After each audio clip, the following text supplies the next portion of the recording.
Hey, it's Julie. I am here in my very own kitchen, and I wanted to show you just a couple of things that I did to create a comfortable and functional space when I designed my own kitchen. Now, keep in mind, our house was built in 1968, so there wasn't a lot we could do with the footprint of the kitchen space.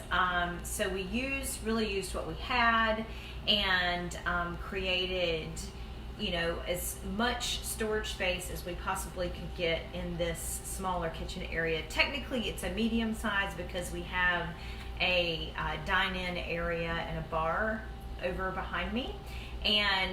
But right now I'm going to show you my kitchen work triangle, and I'm going to show you a couple of other features in my kitchen that I did to make it comfortable and functional. So here we have the stacked microwave and the stacked oven, and with this it's nice because I don't have to bend too low to get into the oven or reach too high to get into the microwave. So these are perfect heights for me and for my family, and then it's really close to the range, the cooktop area, and then we have a nice landing space here, and then we have landing space on each side of the cooktop, which is really nice because I can do food prep here and use the oven. I also have this space over here, so if something's hot and I need to sit it down, it's easy for me just to turn around and put it here. I also just keep in mind when you're doing space planning for a kitchen, if you're thinking about wanting to avoid reaching too high or too low for anything, think nose to knees, or sometimes I like to say knees to shoulders, simply because your shoulders are exactly the height of your arms when you reach straight out. If you even come up to your nose, that's a little bit of a lift for your shoulders, so if you have any issues with your shoulders, that may be a little more difficult. But for me, the microwave's the perfect height. This is here, and then this drawer is where I have all of my heavy pots and pans. So I don't have to bend way down or reach way back into a cabinet. I can just pull out this drawer, lift the pots and pans right here to the cook surface. So then we have my cooking tasks are kind of all grouped together: microwave, oven, range top, food prep area.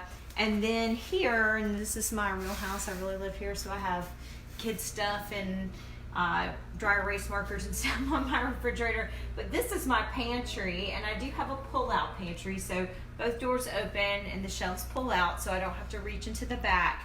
But this is my food storage, so I have pantry space here with food storage, cookbooks are here, and then my refrigerator is here. So I've got food storage, food prep, cooking. Those work tasks or those work zones are all really close to each other. And then in my work triangle, from the center of my refrigerator to about the center of my range top, I have roughly about 6 feet of space. So that's perfect on the triangle between those two. And then between the refrigerator and the sink area over here, I have I think the longest leg on my triangle is about 7 feet long. So it's really nice.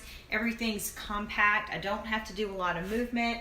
You can see my dishwasher is on the right-hand side of my sink. So I've got a lot of counter space here that I can do clean up and put stuff on the counters, and then open up the storage areas for glasses. And I have a little coffee station here, so all of my coffee cups and things for like hot cocoa, tea, coffee, all of that are here.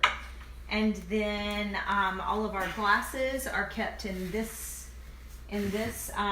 cabinet, and then all of my food storage items are here. So I can do the food cleanup, store all of my items, and then walk them right back over here to the refrigerator, which is great. So it's a nice tight triangle.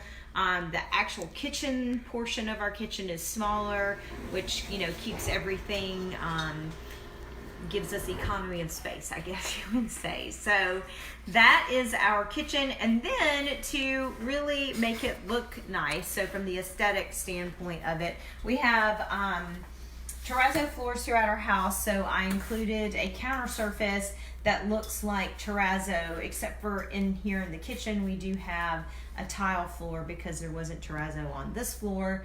I got an aqua color tile because this is a color I use throughout my house, kind of the seafoam green or spa blues and green, sagey green colors, and then that color is repeated here and also in the dining room or the dining area with our chairs and everything. As far as lighting is concerned, I used recessed lighting in here in the kitchen.